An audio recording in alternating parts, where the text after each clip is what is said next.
អ្នកនាងយូរ៉ាបើមិនឲ្យបងថងទេតើគាត់បានអ្វីហូបទៅ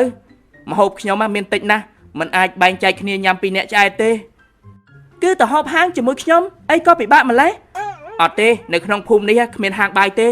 បានហើយយូរ៉ាកុំបង្ករឿងអីណាយ៉ាខំធ្វើយកមកហើយញ៉ាំទៅពិបាកដើររកហាងធ្វើអីហើយម្យ៉ាងក្រែងនាងប្រញាប់ទៅសាលាស្រុកផងអីមកឲ្យបងមកយ៉ាទុកឲ្យបងជាអ្នកញ៉ាំណែបងថងតោះបងទៅអង្គុយញ៉ាំនៅខាងនោះទៅយូរ៉ានាងចង់ញ៉ាំទេអត់ទេខ្ញុំញ៉ាំរួចហើយម្យ៉ាងទៀតម្ហូបអញ្ចឹងខ្ញុំញ៉ាំមិនចូលទេអញ្ជើញតាមសម្រួលចុះល្អអញ្ចឹងចាំខ្ញុំបន្តិចពេលហូបបាយហើយយើងទៅសាលាស្រុកជាមួយគ្នា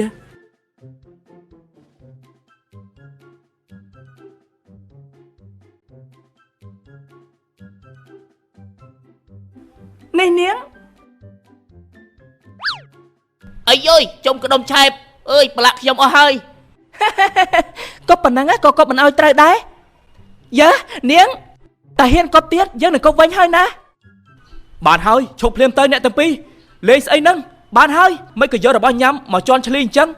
ជាពិសេសគឺយូរ៉ាមិនក៏យកបាយទៅគប់យ៉ាអញ្ចឹងដឹងទេថាតម្រាំបានអង្គមួយគ្រាប់គេធ្វើពិបាកយ៉ាងណានោះនាងដូចជាមើងងាយកម្លាំងញើសឈាមគេពេកហើយនេះលោកហ៊ានថៃខ្ញុំផងហ៎មែនហើយបងថងថាឲ្យមិនស្ដាប់មិនបានទេត្រចៀករបស់នាងមានបញ្ហាមែនទេអញ្ចឹងស៊ីចុកគ្នាតាមសម្រួលចាស់អ្នកនាងយូរ៉ាឲ្យសំមកបងថងថាឲ្យអូនក៏ដូចគ្នាដែរយ៉ាចាប់ពីថ្ងៃនេះទៅមិនបាច់ធ្វើបាយទឹកយកមកឲ្យបងទៀតទេព្រោះបងមិនមែននៅម្នាក់ឯងដូចមុនឡើយបងមិនចង់ឲ្យនាងគិតច្រើនឡើយព្រោះគេជាប្រពន្ធរបស់បងថងអូនយ៉ាបើបងថងមិនឲ្យធ្វើបាយទឹកទៅហើយចាំអូនធ្វើយកមកឲ្យបងទៅណាបងរីករាយទទួលជានិច្ចសំណប់ចិត្តក្បាលឯងស្អីមូម៉ៅដល់ហើយហើយទីបំផុតសង្គ្រាមត្រូវបានបញ្ចប់ហើយតែអ្នករងគ្រោះបែរជាខ្ញុំទៅវិញហើយប្រឡាក់ខ្លួនអស់លីង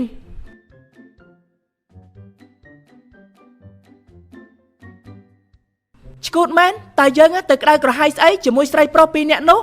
ហេតុអីចាំបាច់ធ្វើរឿងអាម៉ាស់ដល់ថ្នាក់នេះហើយឬមួយខ្ញុំប្រច័ណ្ឌគេអត់ទេរឿងអីខ្ញុំត្រូវប្រច័ណ្ឌគេនោះដែលខ្ញុំធ្វើអញ្ចឹងព្រោះតែមិនចង់ឲ្យនាងនោះមើងងាយខ្ញុំតាព្រោះពេលនេះខ្ញុំមានឋានៈជាប្រពន្ធរបស់គេមែនហើយខ្ញុំធ្វើអញ្ចឹងព្រោះតែទូនាទីប៉ុណ្ណោះហើយនឹកឡើងក្តៅចិត្តនឹងអាគាត់នឹងណាហ៊ានស្ដីឲ្យយើងចំពោះមុខនាងបិសាចនោះផងហ៎ចាំមើលណាមានឱកាសយើងនឹងសងសឹកមិនខានហើយខ្ញុំមិនគួរណាគិតរឿងអត់ប្រយោជន៍អញ្ចឹងទេតែទៅបង្ដាំវិញគ្រាន់បើជាង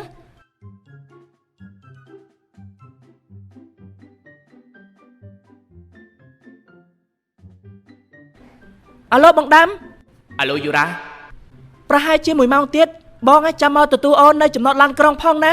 អូនចង់ទៅសួរសុខទុក្ខម៉ាក់របស់បងអូខេអូនសម្លាញ់ចាំបងឡើងទៅទទួលអូនមិនហើយកូនយូរ៉ាទេមកកូនធ្វើស្អីទៅគឺបន្តិចទៀតនាងនឹងមកលេងម៉ែហើយម៉ែត្រូវធ្វើពុតជាឈឺឬទេព្រោះមុននឹងខ្ញុំបានប្រាប់នាងថាម៉ែឈឺចាស់កូនម៉ែដឹងហើយ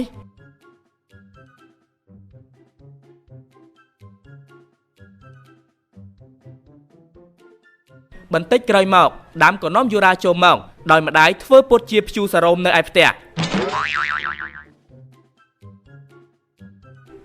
ម៉ាក់នេះអូនយូរ៉ាមកសួរសុខទុក្ខម៉ាក់ជំរាបសួរអ្នកមីងចាជំរាបសួរក្មួយតែអ្នកមីងកើតអីមិនក៏ចូលបន្ទប់សង្គ្រោះបន្ទាន់អញ្ចឹងហើយមិនសម្រាប់នៅពេទ្យបែរជាមកនៅផ្ទះវិញអញ្ចឹងនៅពេទ្យអស់ថ្លៃព្យាបាលច្រើនពេកក្មួយមីងមិនអាចឲ្យដាំអស់លុយច្រើនបានទេបានជាមកព្យូសារ៉ូមនៅឯផ្ទះនឹងណាមីងបានធូរស្រាលច្រើនហើយគឺចេះទេម៉ាក់គាត់មានជំងឺប្រចាំកាយគឺរោគបេះដូងគាត់តែងតែធ្វើទុកអញ្ចឹងហើយបានជាអាសាចេញចូលពេទ្យញឹកញាប់នឹងណាឥឡូវនេះបងចម្ពាក់គេច្រើនពេកហើយពេទ្យគេលែងឲ្យចម្ពាក់ហើយទើបបងដាច់ចិត្តនាំគាត់មកផ្ទះហើយសុំខ្ចីលុយអូននឹងណាមិញកុំតែបានលុយអូនទេកុំអីម៉ាក់បងមិនដឹងថាទៅជាយ៉ាងណាឡើយពេទ្យអីមិនក៏អាក្រក់ម្លេះមិនក៏យកលុយជាធំអញ្ចឹងមិនប្រមើអ្នកជំងឺចាំមើលណាខ្ញុំទៅប្តឹងពេទ្យនឹងម្ដងកុំអីក្មួយពេទ្យគេយកយល់មីងច្រើនដងហើយតែមកពីមីងទេអស់លទ្ធភាព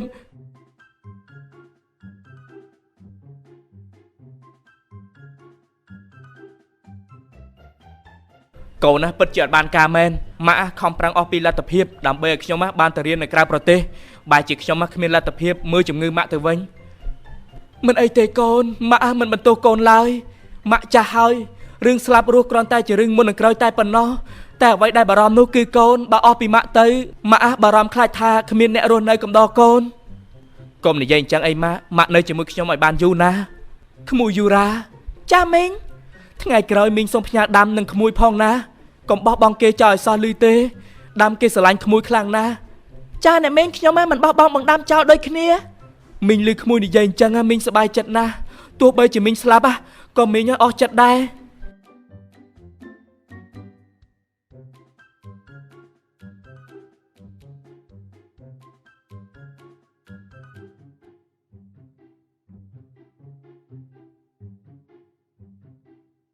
បងថងមានការអីបងមកគិតទៅតាមប្រពន្ធរបស់បងទេអីអត់ទេតាមតានាងទៅបងកុំចឹងមើលខ្ញុំថានាងធ្វើអញ្ចឹងគឺមកពីប្រច័នបងគិតទៅមើលមានប្រពន្ធឯណាមិនប្រច័នប្តីពេលដែលឃើញស្រីផ្សេងមកបញ្ចុកបាយនៅមុខអញ្ចឹងនោះតែបងនឹងនាងរៀបការជាមួយគ្នាគ្មានការស្រឡាញ់ទេគឺមកពីទំនួលខុសត្រូវតែប៉ុណ្ណោះបងគិតថានាងចង់ឈ្នះយ៉ាទេនាងគ្មានប្រច័នបងទេតែយ៉ាងណាឥឡូវបងនិងនាងក៏ត្រូវជាប្តីប្រពន្ធនឹងគ្នាហើយបងគួរតែយល់ចិត្តនាងខ្លះផងបងគួរតែផ្ដល់តម្លៃឲ្យនាងបន្តិចផងណាមិនមែនស្ដីឲ្យនាងខ្លាំងអញ្ចឹងទេបងទេទៅនាងលងបន្តិចទៅស្មាននេះមិនដឹងថានាងទៅដល់ណាហើយទេមិនដឹងថាមានឡានជិះទៅទីក្រុងវិញឬមួយក៏អត់ឡើយល្អអញ្ចឹងចាំបងទេទៅនាង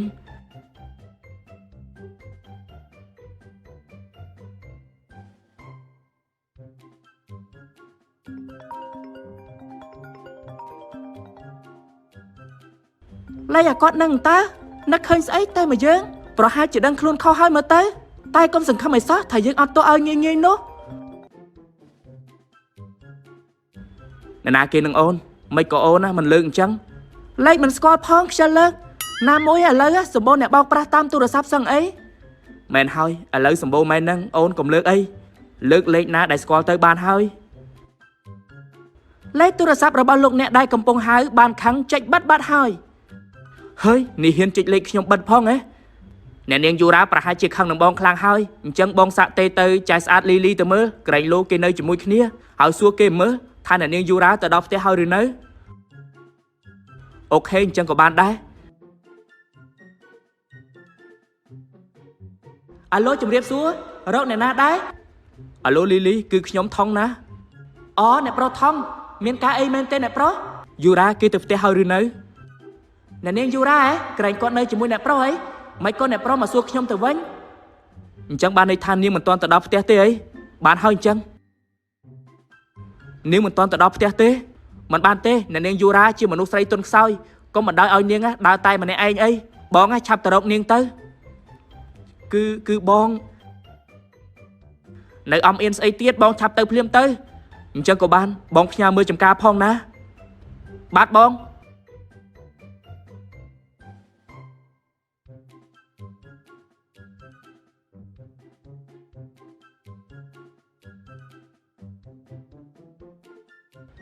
ហើយយូរ៉ានេះនាងបាត់ទៅណាសូមឲ្យនាងកុំមានរឿងអីកើតឡើងឲ្យសោះ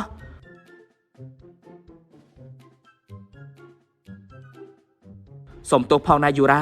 ដែលធ្វើឲ្យអូនពិបាកមកជិះម៉ូតូជាមួយនឹងបងឈប់សុំទោសអូនទៅបងដាំបងគ្មានកំហុសទេបងខុសដែលកើតជាកូនអ្នកក្របានជាបងគ្មានលទ្ធភាពស្ដីដណ្ដឹងអូនអញ្ចឹងទើបធ្វើឲ្យអូនទៅរៀបការជាមួយអ្នកផ្សេងបងកុំនិយាយអញ្ចឹងអីតាមពិតប៉ាអូនមិនបានគិតរឿងឋានៈអីទេតែមកពីទើសតល់រឿងដីមួយដុំនោះបានជាប៉ាអូនឲ្យអូននេះទៅរៀបការជាមួយអាម្នាក់នោះបងទ្រាំបន្តិចទៅណាពេលដែលអូនមានឈ្មោះក្នុងបញ្ជីដីនោះហើយអូននឹងរកលេសលែងគេចោលហើយដល់ពេលនោះពួកយើងនឹងបាននៅជាមួយគ្នា